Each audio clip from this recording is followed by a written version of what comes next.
Welcome to the 74th episode of Rising Tide, the Ocean Podcast.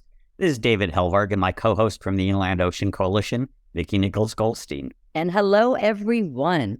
Actually, our conversation today is spread between Hawaii, my office in California, and Roatan, Honduras, where Vicki's drying off between dives.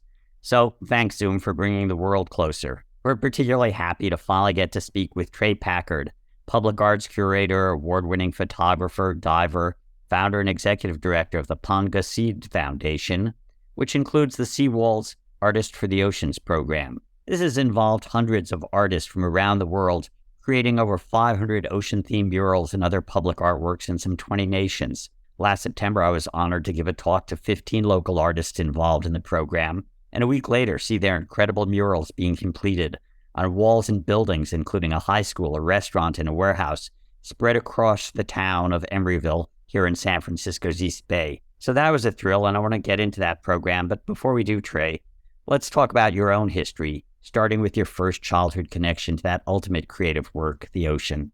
Thank you for having me, David. It's a pleasure to be here and to be able to share our work at PangaeSeed Foundation with your community as well. Happy New Year, everybody. And again, aloha from Hawaii. I think probably some of my earliest memories of the ocean, they are my earliest memories. I grew up in Southern California in Carlsbad, and my family, we were always, around or near the water. So I never necessarily had a fear of the ocean. It was always something that was just part of life, and, something that has continued to be over my 40-something years on the planet. I guess some of those earliest memories would probably be like, body surfing with my sister, playing in the surf, the kelp, the sand, those blue skies in Southern California. And it was just a magical place to grow up. When I was maybe 16 was probably the first time I did kind of like a exploratory dive on a trip out to Jamaica in Montego Bay, just kind of like a spring break trip. And that was kind of a light bulb moment for me, where it was kind of like, well, wait a second, aside from just like free diving and surfing and kind of the way I grew up on the water, I have this opportunity to put on a tank and hang out for anywhere from 45 minutes to an hour underwater and really get to know this place. So that was another world. Exactly. It's a passport to 70% of the world that you're not seeing. So yeah, it was just such an eye-opening experience. And so when I went to university, I took a sports elective for scuba diving and got certified through my university. And that was in Austin, Texas. And most of our dives were confined to a pool. And our final checkout dive was in December in Lake Travis in a cold front and water where the visibility was maybe 5 feet in a rock quarry. So it broke my heart. So it was just like, where's the warm water, the good viz, the tropical fish and so on. And so I kind of just got put off for a little bit. And there was another trip out to the Caribbean, I don't know, maybe a year later, with some friends that kind of, reconnected that, kind of interest to explore and learn more about diving. So from that point on, I was probably about like 19. I just haven't looked back. And I've gotten, multiple certifications over the years.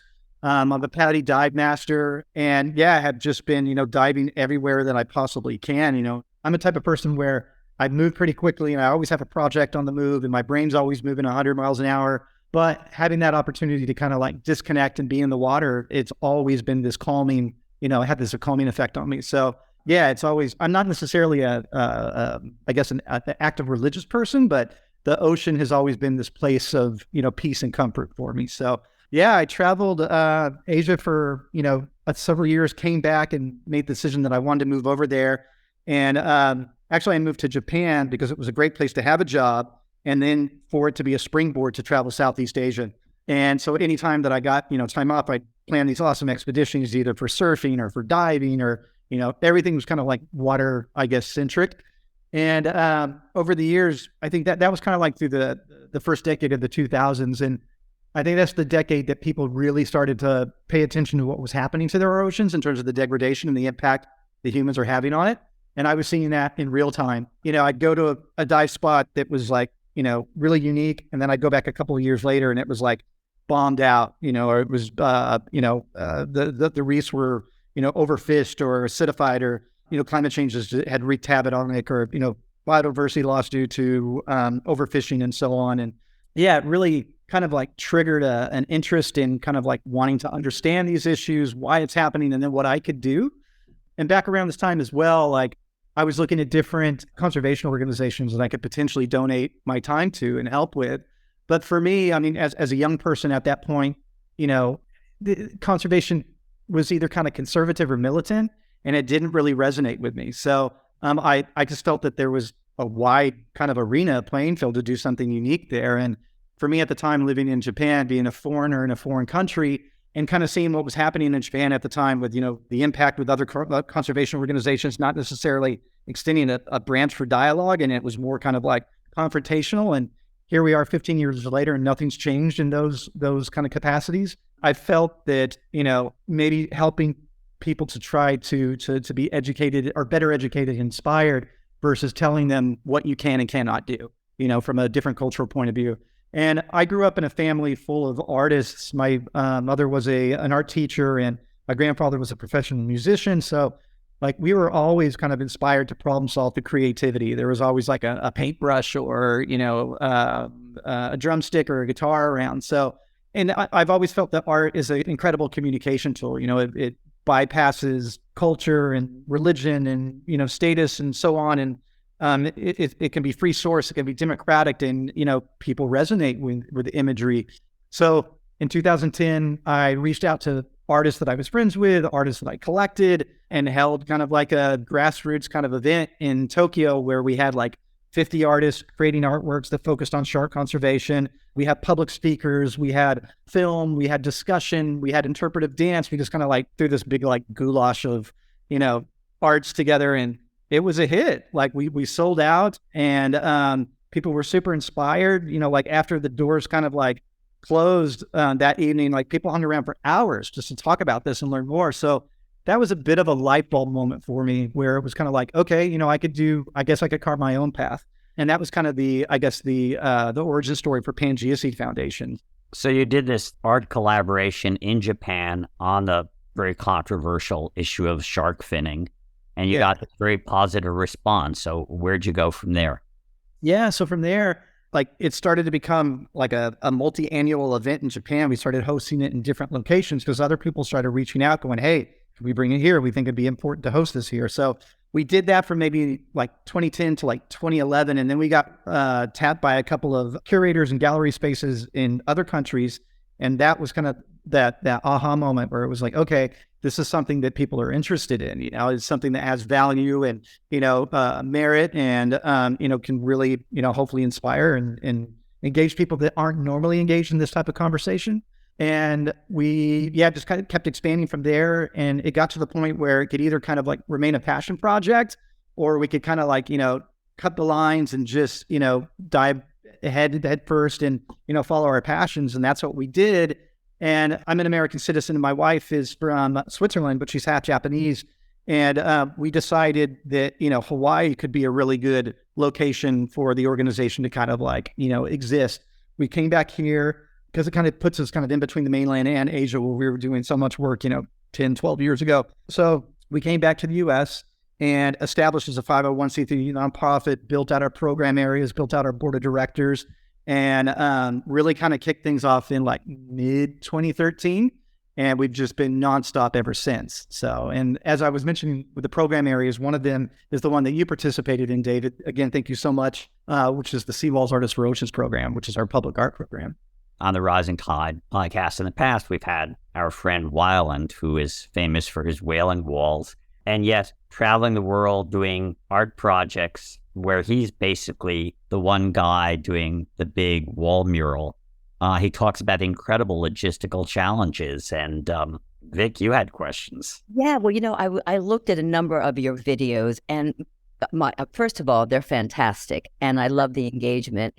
But I started thinking, oh my gosh, how do you go through the process? How do you get the permission, the permits, the funding, the paint, the artists, the speakers? It just seemed such an enormous project. I'd love to have you walk us through it. Oh, thank you. And that's something that is so important as part of the story that a lot of people don't see is, the behind the scenes, the logistics to make these public artworks happen. And like, as you were saying, I mean, it's so, it's like the seven-headed Hydra, And yeah, there's so many different, like I guess aspects of it to wrangle in, because I think you saw from, the videos, we're not just painting like garage doors. I mean, we're painting 10-story buildings, and, we're, a couple of 100 stories, or 100 feet off the ground sometimes. And like, it takes a very specific skill set in terms of the artist who's able to paint large scale, in an environment like that. The permits that you need from a city to do this, on a safe level, the quantities of paint, the hoops that you have to jump through for, public permission through property owners and, city regulations and everything, all the bureaucracy and red tape. So there's a lot that goes into it. So what we've created through the Seawalls Artist Ferocious Public Art Program, there's really no roadmap for it, or blueprint. So we've had to kind of like develop this as we go, which has been, a lot of trial and error, and like we're taking the project, all around the world. So you're consistently working in, different environments that are harsh due to, weather elements. And then, other places that are really intense because of like the bureaucracy, of working with the governments and so on. A lot of the countries that we tend to work in are ones that are profiting from the destruction of the ocean. So yeah, there's a lot of, it's a very delicate, balancing act. But again, that kind of like reiterates the importance of using art as a tool to communicate, because it does bypass all this bureaucracy and brings people together, and there's value in it, Tell us about your first one or two seawall projects, what you learned, where they were, and how you've expanded. Sure. The very first one that we hosted was in 2014, and that was on an island in the Caribbean, off the coast of Mexico, called Isla Mujeres.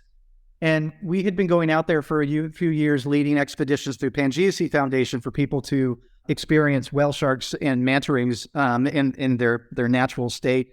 And Isla's a really interesting location where it's become somewhat of a success story in terms of like, a community realizing the value of these species, that they're better off, that they're worth more alive than dead. But yeah, so we at the time, there was very little public art on Isla, and this was, circa 2014. I think there were maybe like 3 murals around the island, and they all kind of focused on like public health issues, and they were all burned out. These were ones that were probably, 10 years old at that point. So we had a friend that is a curator in that region, and we kind of planted the seed in 2013, and we're working with them to make the right connections on Isla within the political space, the tourism space, and so on.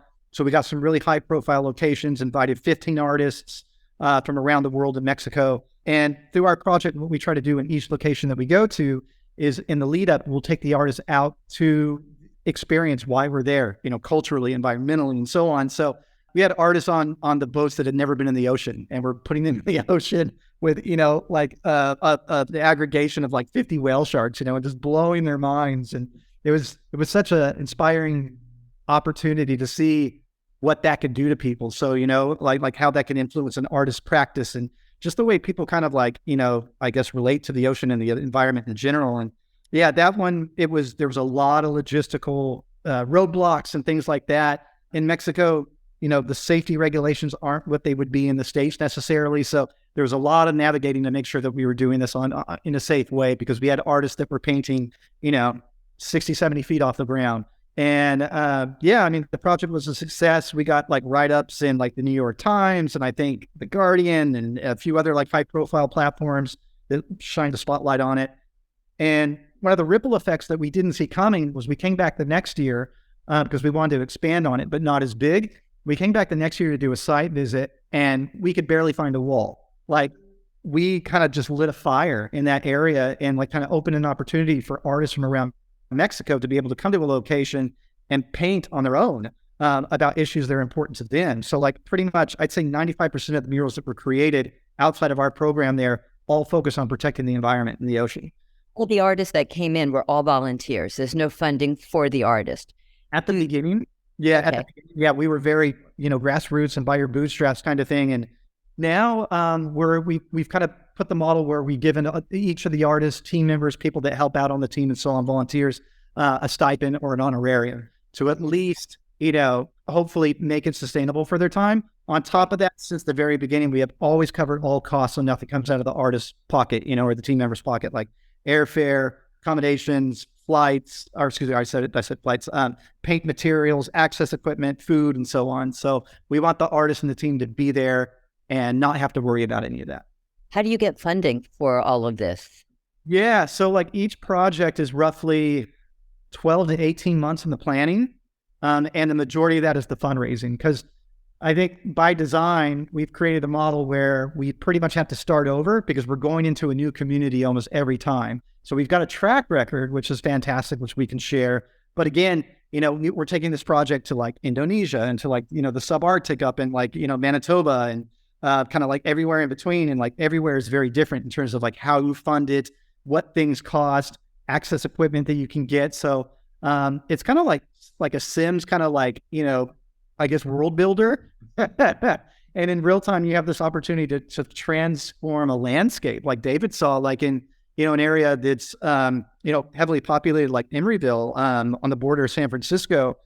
We did, I think, 16 large scale murals and just kind of like took over the cityscape in the span of like 2 weeks for the on the ground part of it. But the lead up for that project was around 18 months, for the funding.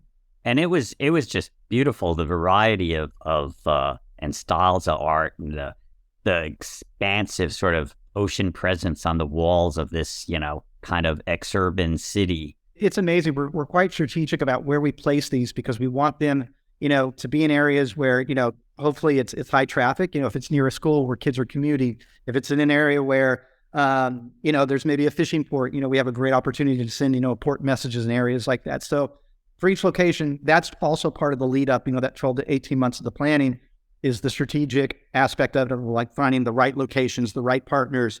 We always try to partner with, researchers, scientists, nonprofit organizations that are on the ground, because there's no reason for us to reinvent the wheel in that aspect. So, work with the people that are boots on the ground, know the issues, and we can help give them a platform to amplify what they're doing. So we do that quite often. But to get to your question, David, regarding, some of the locations that have been, positives and challenges and so on, we've been able to, go to some really incredible places. As I said a little while ago, one of the places that was kind of a curveball was the polar bear capital of the world in Churchill, Manitoba. We went up there, in the subarctic, and we did, I think, 19 murals in the span of like close to 3 weeks in an area that, is greatly inhospitable. Like we had to go through polar bear training. So where all the artists and the team and everybody had to go through training with local rangers in case a polar bear does show up on site and the protocol of what to do. Each location had to have a bear guard. That person had to be compensated. So, there's different things like that you don't necessarily think of, that are critical. Yeah, we get up there and we realize the sun never sets at this time of the year. So for the artists, some of the artists use like a projector to get the outline up on the wall for the dimensions, and it helps speed the process along. It never got dark enough to do that. So we had to kind of pivot. And another crazy thing that happened was like this area is kind of on the front lines of climate change as well, rising sea levels and so on, melting sea ice. But to get to Churchill, you can either go by airplane from Winnipeg, which costs around, it's incredibly expensive. I want to say upwards of like close to $2,000 round trip. And as a nonprofit organization, when you're taking like 30 people up there, that's, it adds up quick. And like none of the materials that we really needed were up there. So we had to either take everything up by train, and we wanted to leave no trace because we always try to do that with our projects. So we take everything back as well, the empty paint cans and, buckets and so on, so we can dispose of properly in a place like Winnipeg, which would have the infrastructure. So that was a big part of it as well. But I think it was like 2 weeks before we were like set to be on the ground, they had like a historic snowfall. And then that melted and washed out the main train route. So we were not able to get up what we needed. So we had to pivot quickly and figure out ways to get everything up by plane. Yes, we managed to find an airline that was sympathetic and worked with us. And we were able to get everything up there. And once we got there, you'd have one day where you just have these whipping like Arctic winds coming off the bay that would cut through anything Gore-Tex, and you're just freezing. And then the next day, like it would be like close to, 90 degrees, sweltering, and mosquitoes in swarms like that were just like something out of a horror movie. Like we had artists that were wearing beekeeper suits at their walls so they could actually see and paint because the mosquitoes were so thick. And that's one of the things that always inspires me. Like in those days where it's just like, God, what am I doing? How can I push through this obstacle? A lot of times it's the artists and the team that help give me that extra inspiration that are out there on the field, from dusk till dawn, going as hard as they can and not complaining, doing it with a smile the whole time, and for the community. I'm assuming that you only work on one project at a time, so you don't have multiple projects happening at the same time.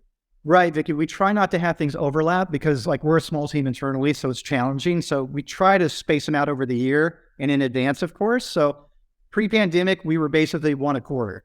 And, and then you have the next year that's kind of in play, and sometimes the year after that as well that you're already planning for. So for example, right now, kicking off 2023, we'll be in St. Thomas on the U.S. Virgin Islands next week for the first one of the year. And then we've got 3 more big ones throughout the year. We'll be doing projects in Yogyakarta and Pacitan in Indonesia, Cape Town, South Africa, and Biarritz in France.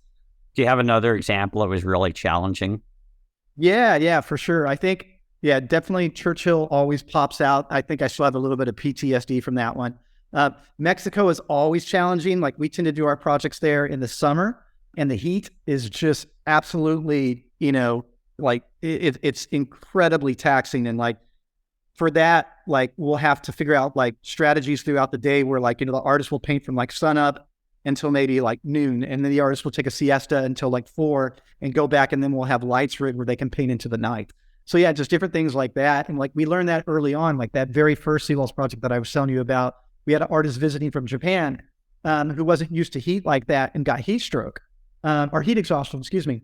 And we had to take them to the hospital. There were, things that we learned quite quickly. And what we've always done internally is we try to be transparent and no filter. We're after each project, the core team will meet together and we just kind of dissect the project, the good, the bad, and the ugly, and take stock of that so we don't repeat those mistakes moving forward. And we pull from the wins, why did that work and how can we expand on that? And do you give any guidance to the artist, or do you just basically let them create? Yeah, that's a great question. We always, give curatorial guidance to a certain extent. So in the lead up, when we're working with scientists and researchers and nonprofits on the ground, we work with them to create what we call a mural topic deck. And that narrows down the topics that we're going to highlight for that specific location. So that way we're making sure that the murals, public artworks, and installations and stuff are locally relevant. And then the artist will choose their top 3, and then we narrow it down internally to make sure that we don't have 15 murals about plastic pollution and just one about, overfishing or sustainable seafood options. So that's what we've been doing, and the model works really, really well. And it's a great way for us to become knowledgeable in advance about the location that we're going into, the issues that they're experiencing, the solutions that they've come up with to try to counter those. So yeah, internally, there's just so much that goes on that the general public tends not to see, but I don't know. I've always kind of been a problem-solving type of individual. I like the way my brain works in those situations. And yeah, I guess I'm into it because, here we are, we're going into year 9 with the Seawalls project this year. And as David said, we just crossed the 500 mural mark in 19 countries. It's incredibly humbling and reassuring, when we look at the world and sometimes it feels like it's just burning. But, we get to work with these individuals that help inspire us every day to keep going on and doing what we do. So I love how you just integrate the whole ocean protection into the art. And I'm wondering, you've mentioned plastic pollution, overfishing. What are some of the ocean issues that you hope to address in the next year? That's a tough one, Vicki, because there's so many pressing ocean issues that are, this perfect storm that's happening all at once, and there's so many stressors. So, we try to spread the love, but at the same time, making sure that we're dialing in the information, because at the end of the day, the Seawalls program and what we're trying to do through art is science communication. The issues that we're painting about are grounded in science. Granted, it might be abstract in terms of the way that the artist interprets that data and information, but everything that we do is grounded in science. One of the ripple effects we've seen over time is some artists have been so touched and impacted by the experience that they've gone on to start their own nonprofits or support other nonprofits that are doing work in their location that focus on ocean conservation and so on. So yeah, it's really inspiring just to see kind of the tentacles that this project has in different aspects. And I saw a beautiful octopus mural on a high school, speaking of tentacles, that artist did in Emeryville. Definitely. And I think you guys can, attest for this as well. But, so many people, of creative backgrounds, have a love for nature. And nature's kind of a cornerstone for what they do. It's been an inspiration since they started. So this platform has just been a great opportunity for artists to kind of like use their creative voice for something that's bigger than all of us, And within the street art community, it's quite interesting because, street art's been around for, centuries, depending on how it's used, but in its modern form, it really has urban roots. And like within kind of that urban landscape, there tends to be kind of like beef between like crews and so on. So this program has been a great opportunity to bring, creatives and graffiti artists, street artists together around the world and put kind of like, their local beef aside to do something that's bigger than all of us. So that's also been another, I guess kind of like one of the side effects that we didn't necessarily intend on, but yeah, it's been a great bridge in that aspect as well.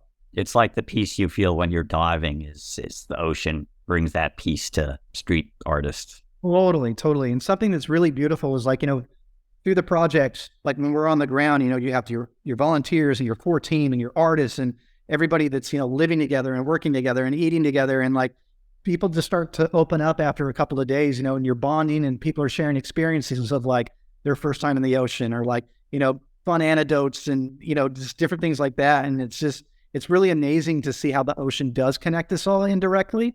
And kind of hear, people's experiences firsthand. Like we've just had our minds blown at times. Like one of the artists that we worked with, who actually ended up curating one of the major seawalls projects in Santa Cruz back in 2020 or 2021, excuse me. His dad was a white shark researcher, and he didn't tell us until we were working together for probably like, I don't know, a year and a half. And he was like, oh, by the way, and we were like, dude, why didn't you tell us about this? His dad helped pioneer some of the white shark research out in Monterey Bay. So yeah, it's just always interesting to connect with these people and share a story and, the human spirit. And, like I was saying, like, especially over the past several years, it feels like the world's burning, and to be able to bring a group of people together that, really are passionate and care about the future of the planet, future generations, and do something good for a community. It's incredibly inspiring. Well, your work is very inspiring, and you do a great job with working with videographers to put the experience together. So I'm hoping that our listeners will check out some of the links and just keep up the good work. But David and we would both love to see you in Richmond, and then of course me in Boulder down the road. So we'd like to get some more ocean art into all of our communities. So we both want to thank you for being part of the Rising Tide Ocean podcast, and we will keep an eye out on your amazing work. Thanks so much. Fantastic. Thanks so much, Vicki. If anyone's interested to learn about more of what we do, definitely check out those links. And, we're very active on social, at PangaeSeed, at Seawalls_. And we'd love to see you out in the streets sometime. As we say at PangaeSeed, we bring the oceans into the streets. And we'd love to see you out there too. Awesome. Thank you so much. Rising Tide is a production of Blue Frontier, co-hosted by David Helvarg and myself, Vicki Nichols-Goldstein, with support from Natasha Benjamin and Ellie Kurla. Rising Tide's editing services and technical support is provided by Studio Cape May. The theme song is written and performed by Ethan Kenbarg. You can find Rising Tide, the Ocean Podcast, at bluefront.org or download it from Apple, Google, Spotify, or wherever you get your favorite podcasts. Off in the salty ocean, off where the waves roll free. The sparkling water rises, then crashes to the sea. Out amongst the breakers, you'll have no need to fear. It's true, it's the blue frontier.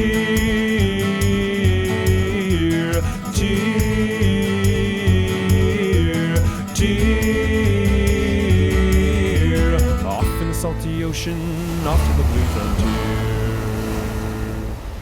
Sparky, come here, buddy. Sparky! There you are. Good boy, Sparky.